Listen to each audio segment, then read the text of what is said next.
আপনার donation line আমি দিচ্ছি 20 পাউন্ড। আপনি দোয়া করবেন আপনারা। আপনি কি সাজেদা বেগম বলছেন? Yeah. জি আলহামদুলিল্লাহ, মহান রাব্বুল আলামিন আপনার ডোনেশন অ্যাকসেপ্ট করুন। যে আমাদেরকে ডোনেশন লাইন থেকে মেসেজ দেওয়া হয়েছে, আপনি 20 পাউন্ড দান করেছেন। আপনার কোনো মেসেজ আছে কিনা? মাওলানা বদরুল ভাই আপনার কথা শুনছেন। আমার মেসেজ আছে।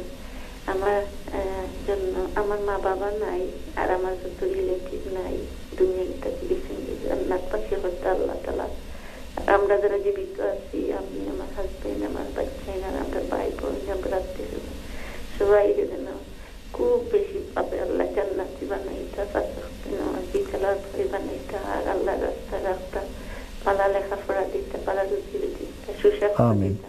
ইনশাআল্লাহ আপনারা লাগি দোয়া করো, আমার গাজাবাসী লাগি দোয়া করো। আসসালামু আলাইকুম। ওয়ালাইকুম আসসালাম ওয়া রাহমাতুল্লাহি ওয়া বারাকাতুহু। ইনশাআল্লাহ আমরা দোয়া করব আল্লাহ সুবহানাহু ওয়া তাআলা আপনার দুনিয়া এবং আখিরাতে বাঁচিয়ে রাখুক, আপনারে এবং আপনার স্বামীর দুনিয়া এবং আখিরাতে সন্তান করুক। আল্লাহ আপনার আওলাদে আপনার এবং জাতির লাগে নয়ন মনি মানক। আপনার মেহবুবরা মারা গেছেন, আল্লাহ তার সবরে মাফ করুক এবং জান্নাতুল ফিরদাউস আলা মাকাম দান করুক। আল্লাহ আপনার হায়াত বরকত দান করুক, রুটির তোমাদের বরকত দান করুক। আমিন আমিন। মাওলানা বদরুল ভাইয়ের কাছে আমি দর্শকদের পক্ষ থেকে ছোট্ট একটু প্রশ্ন করি। প্রশ্ন বলতে আমরা অনেক সময় মনে করি যে এই মিডল ইস্টে, এই গাজা, সিরিয়া, এই জায়গায় পরীক্ষার পর পরীক্ষা, অনেক সময় তারা মেহনত অনেক, এটা কি আসলে শুধুমাত্র তাদের জন্য পরীক্ষা নাকি আমরা দূরে থেকে কি করি, এটা এই সম্পর্কে আপনি যদি একটু কথা বলেন প্লিজ। মৌচাক যেখানে থাকে, জি, ওখানে সবে হামলা করে। যে গাছে ফ্রুট থাকে ওই গাছে মানুষে তলায় যায়। জি, যেখানে শিকার আছে ওখানে শিকারি যায়। জি, এই জায়গা মিডল ইস্ট যাকে বলে মাশরিকুল আওসাত, মাশরিক উস্তা, বা বাংলাকে কি বলে মিডল ইস্ট, মানে মধ্যপ্রাচ্য আর কি। মধ্যপ্রাচ্য হ্যাঁ। ওটা হলো বরকতের জায়গা। সুবহানাল্লাযী আসরা বিআবদিহি লাইলাম মিনাল হারাম ইলাল মাসজিদিল আকসাল্লাযী বারাকনা হাওলাহু, যে এই মসজিদ আকসা এবং এর যে সারাউন্ডিং এলাকাগুলোতে আমরা একটা বরকত দান। নবীদের জন্মভূমি, নবী রাসূলগণের স্থান ওখানে, এবং এখানে বর্তমানেও এটা পলিটিক্যালি, জিওপলিটিক্যালি দুনিয়ার না বলুন মিডল ইস্ট, ওখানে যার কন্ট্রোল, দুনিয়ার কন্ট্রোল তার হাতে। ওতে আল্লাহ সুবহানাহু ওয়া তাআলা নবীগণদেরকে এই জায়গায় পাঠাইছে যাতে করে ওরা ওরা মেসেজটা দুনিয়ার সব জায়গায় ইজিলি পৌঁছতে পারে। হ্যাঁ, এই জন্য যেখানে মধু বেশি, মানুষের ইন্টারেস্ট এখানে বেশি থাকে। এবং এই যে মানুষজনরা কষ্ট করছে, এটাকে শুধুমাত্র আমরা তাদের জন্য পরীক্ষা ধরতে পারি। যে আপনি বলছিলেন যে গাজাবাসী তারা দেশের মায়া ছেড়ে কিন্তু পালায় যাচ্ছে না, অন্য কোথাও অনেকের যাওয়ার সুযোগ আছে কিন্তু যাচ্ছে না, দেশ আঁকড়ে আছে।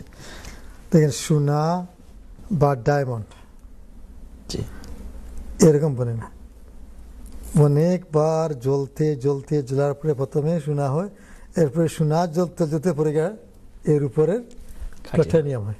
জি হ্যাঁ, যে কোনো জিনিস কিমতি হইতে দুনিয়ায় অনেক কষ্ট করতে হয়। হাদিস আছে লা তাসাল্লাহ, আল্লাহর কাছে লা তাতামান্নাউ লিকাল আদু ওয়াসাল্লাল আফিয়া, কোন সময় যুদ্ধ বা এরকম অবস্থা এটা কামনা করবে না, সবসময় আল্লাহর কাছে শান্তির কথাই চাইবে। কিন্তু যখন চলে আসবে এরকম দুরবস্থা, তখন ইস্তাকিমু কুল আমানতু বিল্লাহ সুম্মা ইস্তাকিম, আল্লাহ এক, এবং এই কথার উপরে আমি দৃঢ় থাকবো, যা বললাম আমি এর কলিমার সাথেই মরবো। আসলে ওদের আসাদুন নাসি বালান আল আম্বিয়া সুম্মাল আমসাল ফাল আমসাল, হাদিস আছে দুনিয়ার সবচেয়ে বেশি পরীক্ষিত হলো আম্বিয়া কিরাম আলাইহিস সালাম, ওদের উপর দুনিয়ার সবচেয়ে বেশি মুসিবত আসে। হুজুর সাল্লাল্লাহু আলাইহি ওয়াসাল্লাম বলেছেন, আমাকে আল্লাহর রাস্তায় এত বেশি তকলিফ এবং কষ্ট বরদাস্ত করতে হয়েছে যা অন্য কোন নবী মানুষ বরদাস্ত করতে পারে না।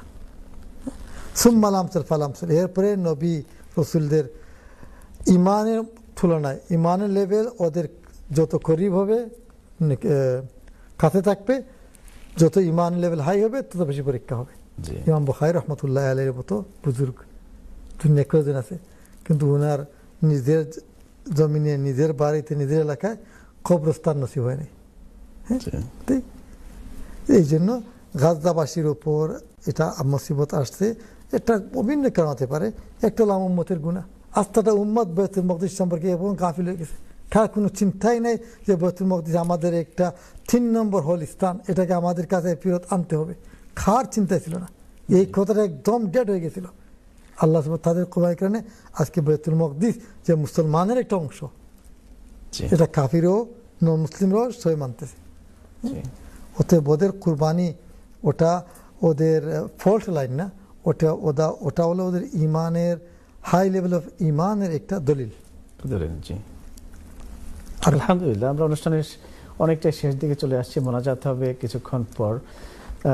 যারা ইন দ্য মিন টাইমে অলরেডি ডোনেশন দিয়েছেন, আমাদের ব্রেক টাইমের ভিতরে সাজিদা বেগম তিনি দোয়া চেয়েছেন, আব্দুল গনি সাহেব, আহমদ ফ্যামিলির পক্ষ থেকে দোয়া চাওয়া হয়েছে, সকলের জন্য দোয়া হবে। অন্যান্য যারা আজকে ডোনেশন করেছেন এবং পরবর্তীতে যারা করবেন, প্লিজ আপনারা আজকের এই যে কোনো একটা সেগমেন্টে আপনারা প্লিজ অংশগ্রহণ করুন এই পবিত্র রজনী। এবং আপনারা জানেন যে আপনাদের এই ডোনেশনগুলো কিন্তু রোজার মাসেই আলটিমেটলি বিতরণ করা হবে, বন্টন করা হবে ইনশাআল্লাহ, এবং আপনারা এর অনেক অনেক গুণ বেশি সওয়াবের অধিকারী হবেন ইনশাআল্লাহ।